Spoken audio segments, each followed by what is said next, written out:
प्रणाम मित्रों, आज से हम एक नई सीरीज की शुरुआत करने जा रहे हैं, जिसका ये पहला वीडियो आपके समक्ष मैं ला रहा हूं। सीरीज के जितने भी वीडियो होंगे उसका शीर्षक होगा दैनिक कार्यों को करते हुए क्या ध्यान किया जा सकता है। क्या प्रतिदिन के कार्यों के साथ ध्यान को जोड़ा जा सकता है।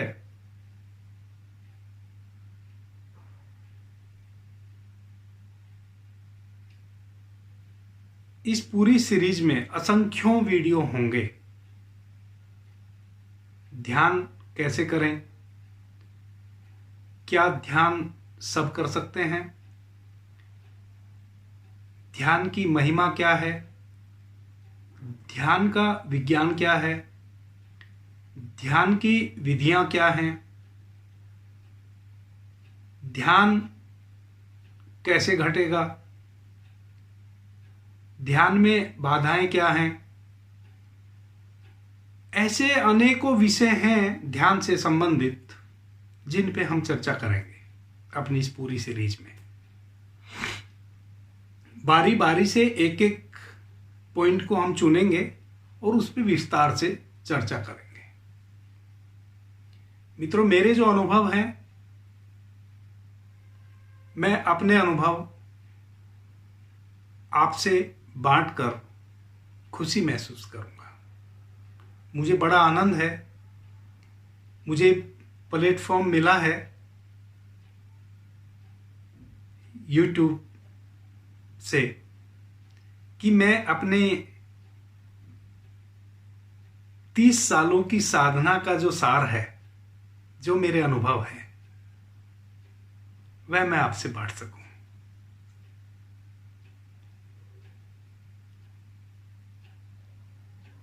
मित्रों,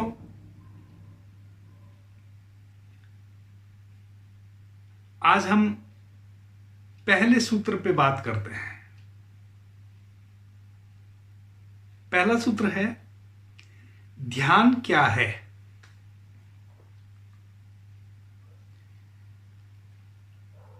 मित्रों, ध्यान को इंग्लिश में मेडिटेशन बोलते हैं।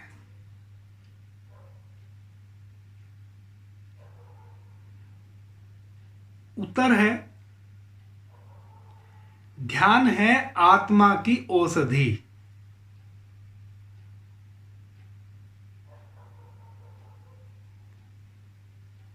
Medicine, meditation. मेडिसिन है हमारे भौतिक शरीर की औषधि। मेडिटेशन है हमारे अंतर जगत, हमारे आत्मा की औषधि। दोनों ही औषधि हैं, मेडिटेशन और मेडिसिन। मेडिसिन हमारे भौतिक शरीर को स्वस्थ बनाती है जब हम अस्वस्थ हो जाते हैं। मेडिटेशन हमारे उस सोई हुई आत्मा को प्रज्वलित करती है, हमें उस परम प्रकाश से भरती है।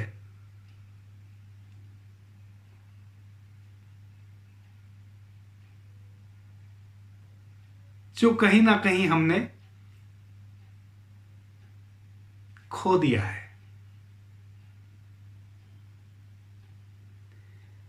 तो मित्रों, मेडिटेशन आत्मा की औषधि।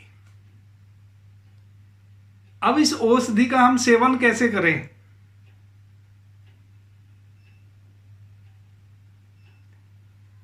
सारा विज्ञान ध्यान का यही है। अनेकों मनीषियों ने अनेकों प्रकार से, अनेकों विधियों के माध्यम से ध्यान को कैसे प्रगाढ़ करें, इसको समझाया है।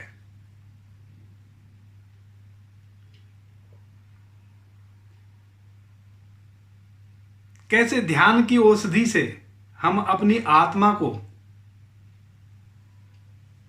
जाने, कैसे हम उस परम प्रकाश को उपलब्ध हों, आत्मा रूपी।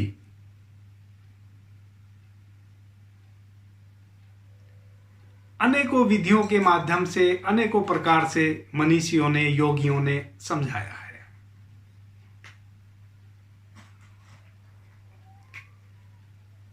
मित्रों, प्रत्येक व्यक्ति मां के गर्भ से जब पैदा लेता है तो वह ध्यान की अवस्था में ही पैदा लेता है।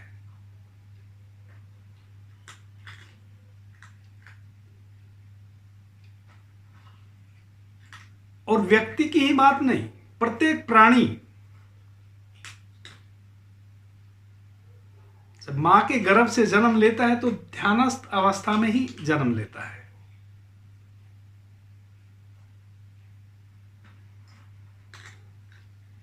फिर जैसे जैसे जैसे जैसे हम बड़े होते हैं हमारा ध्यान खो जाता है। ध्यान खो जाता है, ध्यान समाप्त नहीं हो जाता है।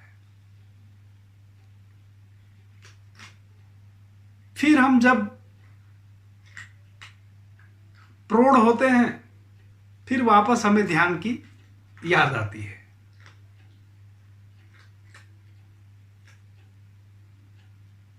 फिर हम उसको खोजने चलते हैं।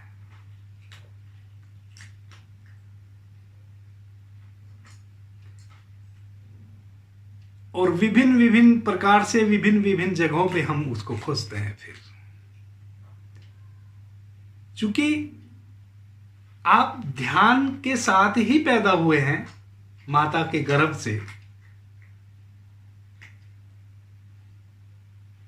और अब आपको वह विस्मृत हो गया है, आपकी स्मृति से निकल गया है,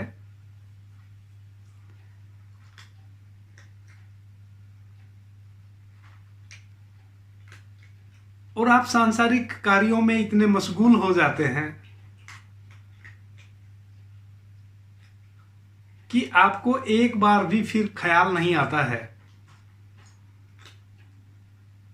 अपने उस ध्यान का, अपनी उस आत्मा का।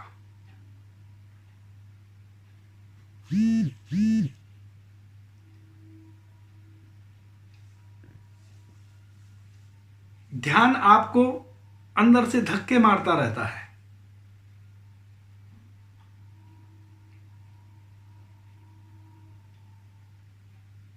इसलिए आप मंदिर जाते हैं, चर्च जाते हैं, गुरुद्वारे जाते हैं, गंगा स्नान को जाते हैं, पवित्र स्थानों की यात्रा करते हैं, सद्गुरुओं के पास जाते हैं, मनीषियों के पास जाते हैं, ज्ञानियों के पास जाते हैं, और आपको पता भी नहीं इन सब जगह आप क्यों जाते हैं। आप तो बस एक ही भाव से जाते हैं कि भाई पुण्य कमाने जा रहा हूं, लेकिन भीतर आपके जो वो ध्यान मां के गर्भ से लेके आप पैदा हुए थे, जो अभी विस्मृत हो गया है, जिसको आपने स्मृति से निकाल दिया है, वह धक्के आपको देता रहता है। वह धक्के मारता रहता है कि आप वापस लौटें उस ध्यान की तरफ, अपनी उस आत्मा की तरफ, जहां से आपका होना है।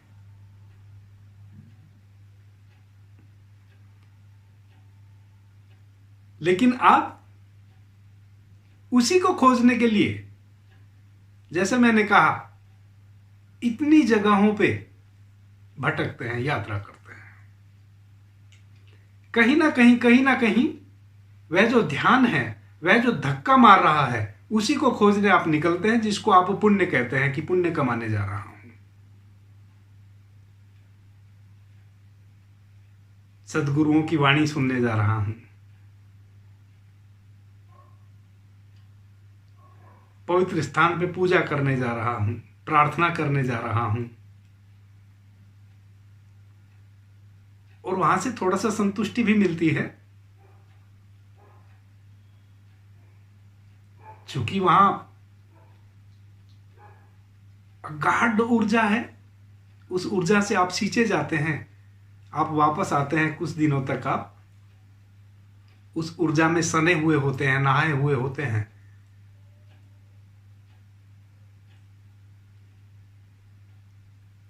लेकिन ध्यान से आप नहीं जुड़ के आते हैं। धक्के आपको ध्यान ही मार रहा है, धक्के आपको आपकी चेतना मार रही है, आपकी आत्मा आपको धक्के दे रही है।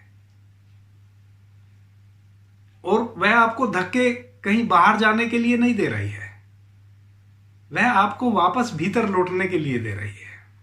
उसी भीतर लौटने को तो आप नहीं समझ पाते हैं और आप विभिन्न प्रकार की यात्राओं पे निकल पड़ते हैं।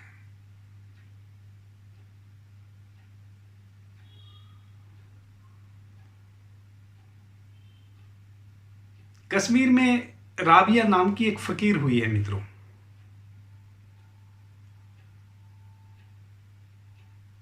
बड़ी प्रसिद्ध फकीर हुई है।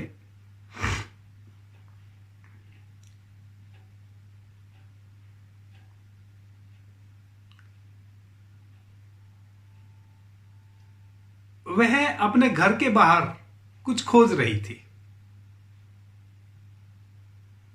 उसके एक शिष्य थे, उन्होंने देखा कि भाई राबिया क्या खोज रही है, वो भी आके खोजने लगे। कोई 10-5 मिनट उन्होंने भी खोजा, दिख तो कुछ भी नहीं रहा था ही कुछ नहीं। सूर्य अपने पूरे सवाब पे था, निकला हुआ था, धूप थी खिली हुई और जमीन भी नीचे साफ थी, तो कुछ भी तो पड़ा हुआ दिख नहीं रहा था। तो उसने पूछा कि भाई आप खोज क्या रही हैं, कुछ भी तो दिख नहीं रहा है यहां। बोली मेरी सुई गिर गई है, सुई को खोज रही हूं।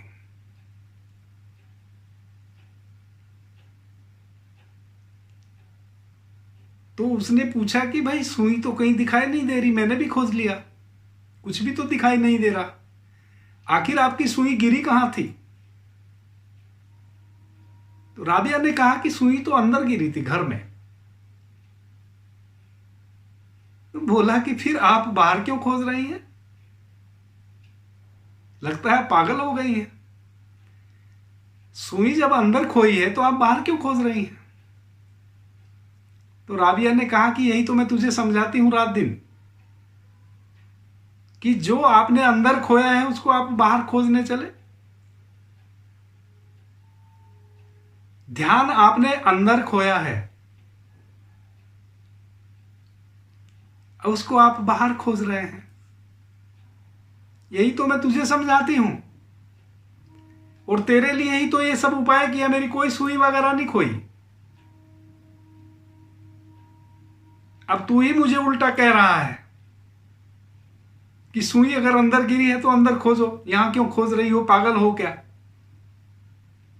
तो यही बात मैं अब तुझे कह रही हूं।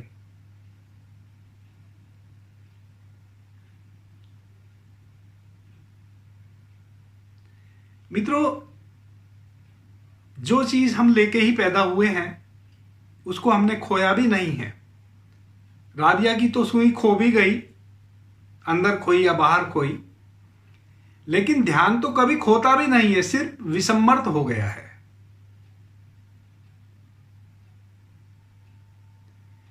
तो ध्यान है पुनः।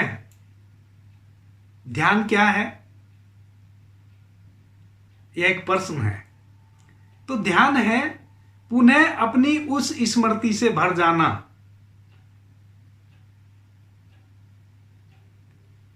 पुनः अपने आत्म केंद्र पर स्थित हो जाना।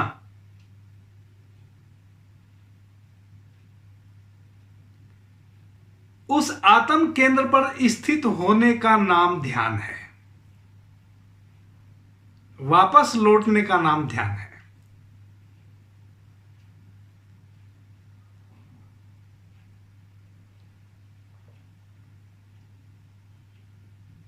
चीजें वापस लौटती हैं।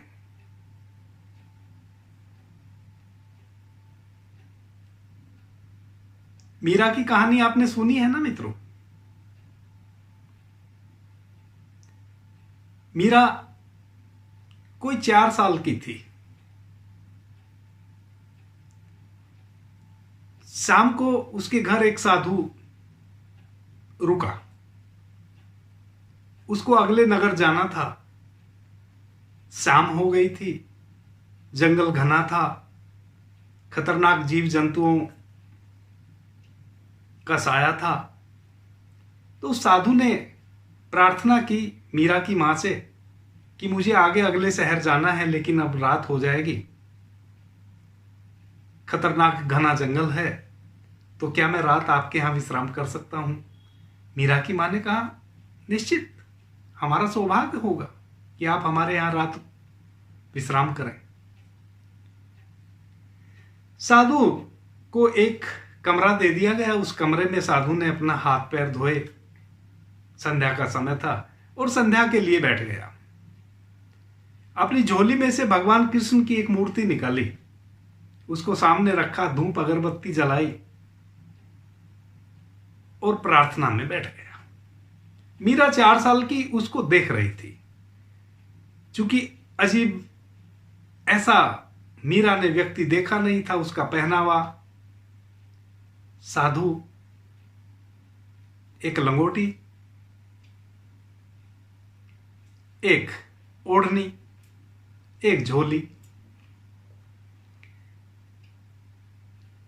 बड़ी बड़ी दाढ़ी, बड़े बड़े बाल, मोटी मोटी गले में मालाएं। तो वो आश्चर्य से उसको देख रही थी। जब उसने भगवान कृष्ण की मूर्ति झोली से निकाली और पूजा के लिए, संध्या के लिए रखी, मीरा की नजर उस मूर्ति पर पड़ी। साधु ने संध्या करने के पश्चात वापस झोली में अपनी मूर्ति रखी, भोजन लिया और सो गया। उधर मीरा अपनी मां से बोली कि मुझे वो मूर्ति चाहिए जो साधु के पास है। मीरा की मां बोली कि बेटा, आप इतनी हमारे घर में मूर्तियां हैं और हम बाजार से जैसी आप मूर्ति चाहेंगी वैसी हम बहुत सारी मूर्ति आपके लिए ला देंगे। वो तो उनकी मूर्ति है बेटा। लेकिन मीरा जिद पे अड़ गई। मीरा की मां ने उसको डांटा भी। डांटा तो वो पूरी रात रोती रही। उसने खाना भी नहीं खाया कि नहीं, मुझे वही मूर्ति चाहिए। उधर साधु सुबह भोर में उठा और चला गया, विदा हो गया। उधर मीरा की मां ने सुबह हुई तो चूंकि सारी रात सिसकती रही मीरा, तो बहुत सारी मूर्तियां मीरा के लिए, अलग अलग डिजाइन, अलग अलग प्रकार की सुंदरतम से सुंदरतम मूर्तियां मीरा के लिए उन्होंने खरीद के लाया। लेकिन मीरा को कोई भी पसंद नहीं पड़ी।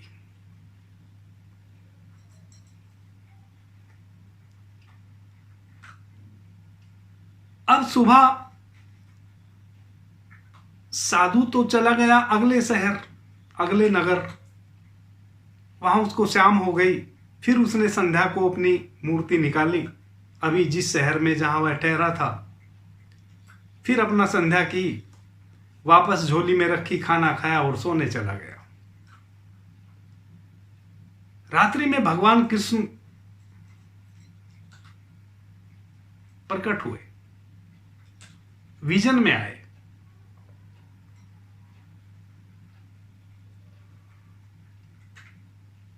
और उसको बोले कि खड़ा हो और यह मूर्ति जिसकी है उसको दे के आ। उस बच्ची को यह मूर्ति दे के आ। ये सारा तेरे ठहरने का आयोजन, सब व्यवस्था मैंने उस मूर्ति को उस तक पहुंचाने के लिए ही की थी। और वह बच्ची रोती रही और आप मूर्ति लेके इस मूर्ति को उस बच्ची को दे के आ। साधु हड़बड़ा के उठा स्वप्न तो अनेकों आए थे, आज तो विजन आया था, भगवान कृष्ण के साक्षात दर्शन। मूर्ति को देखा, मूर्ति निकाली, जो मूर्ति थी वैसे ही कृष्ण उसके विजन में आए, जैसी मूर्ति थी।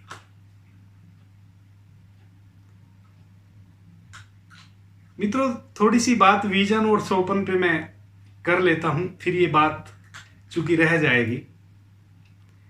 मित्रों, विजन और स्वप्न में क्या अंतर है? मित्रों, स्वप्न हमारी बेहोशी की अवस्था में जो हम देखते हैं, जो कि सुबह हम उठते हैं, पता चलता है कि हम हवाई जहाज में सफर कर रहे हैं, और जैसे ही आंख खुलती है पता चला अपने पलंग पे पड़े हैं, इसको कहते हैं स्वप्न।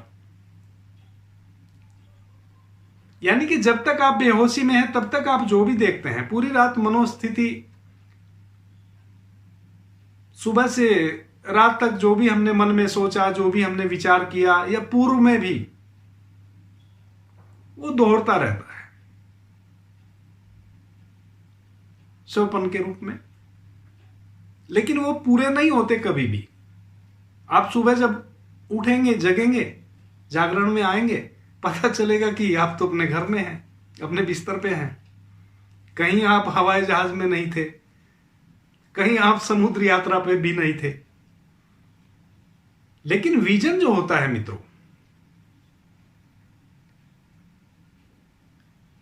विजन जागृत अवस्था में आता है। जो पुरुष जग गए, जिन मित्रों के अंदर ध्यान फलित हो गया, जो अपने ध्यान से जुड़ गए, जो अपनी आत्मा से जुड़ गए, जो उस परम प्रकाश को में एकाकार हो गए, ज्योतिर्पुंज बन गए, उनको यदा कदा जब, जिसको हम स्वप्न कहें, आता है, तो वह स्वप्न नहीं होता है, वह विजन होता है। क्योंकि वह सत्य होगा। विजन में जो आएगा जागृत मनुष्य के, वह 100% सत्य होगा। अगर आपके विजन में आता है कि फलां व्यक्ति की कल मृत्यु हो गई, तो होगी, उसको कोई नहीं टाल सकता। लेकिन यह विजन उन्हीं लोगों को आता है जो जाग गए हैं। जागृत व्यक्ति कभी सोता नहीं है मित्रों। ऐसा नहीं कि सोता नहीं है, आपके अर्थों में तो वह भी सोता है, लेकिन सिर्फ शरीर सोता है, वह जागा रहता है।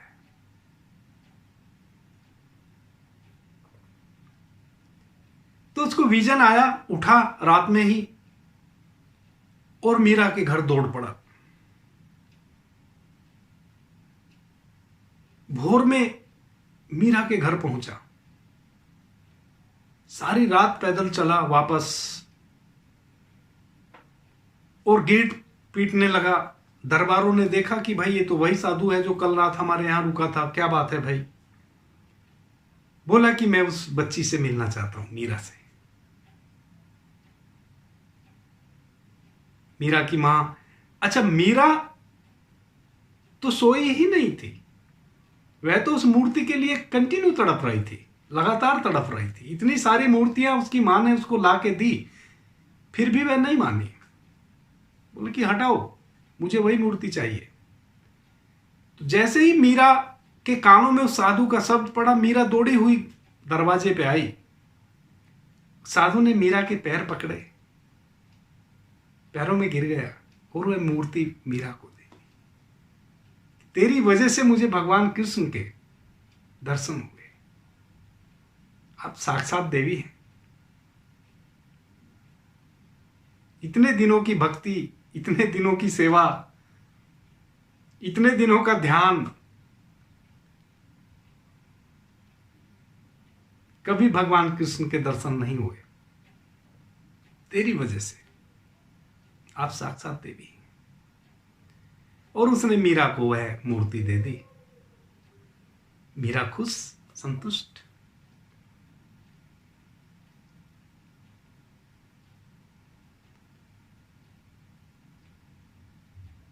मित्रों, क्या हुआ था मीरा के साथ? मीरा अपने आत्म केंद्र पे लौट आई उस मूर्ति को जब उसने प्रथमतः देखा। क्योंकि मीरा भगवान कृष्ण के, जब भगवान कृष्ण से शरीर थे, उस समय उनकी एक प्रमुख गोपियों में से थी। जैसे ही मीरा ने 4 साल की बच्ची उस मूर्ति को देखा, तैसे ही आत्म केंद्रित हो गई। वह जो खोया था वह याद आ गया, उसकी स्मृति आ गई। तुरंत उसको कृष्ण की उस मूर्ति में कृष्ण नजर आने लगे, जिस कृष्ण के साथ वो नाचती थी, गाई थी। उस कृष्ण की याद से भर गई, अपने पे लौट आई। इसको कहते हैं देजाबू हो गया, पूर्व जन्म की स्मृति में लौट आई। जिस ध्यान को लेके पैदा हुई थी उस ध्यान में वापस लौट आई। अभी उम्र 4 ही साल की थी, अभी ज्यादा दूर नहीं गई थी ध्यान से। अभी संसार ने ज्यादा घेरा नहीं था, अभी अबोध थी। इसलिए सहज ही उस मूर्ति को देखा और घटना घट गई।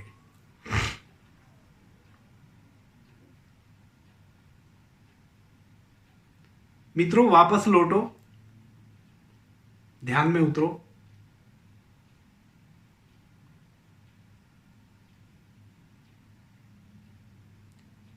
जब यहां आत्म केंद्रित हो जाओगे, ध्यान को उपलब्ध हो जाओगे, तब ही वह जो कण कण में भगवान बसते हैं उसका भी आभास होगा। तभी कण कण में भी भगवान दिखाई देंगे, तब पत्थर की मूर्ति में भी भगवान दिखाई देंगे, तब फूलों में, कांटों में, नदियों में, तालाबों में, पशुओं में, पक्षियों में, पेड़ पौधों में, वनस्पति में, फिर सब जगह परमात्मा के दर्शन होंगे। फिर सब में दिखाई देगा। कब? जब हम ध्यान के माध्यम से वापस अपनी चेतना में लौटे। तब अभी के लिए इतना ही। आपने मुझे प्रेम और ध्यान से सुना, इससे अनुग्रहित हूं। सभी मित्रों को प्रणाम, धन्यवाद।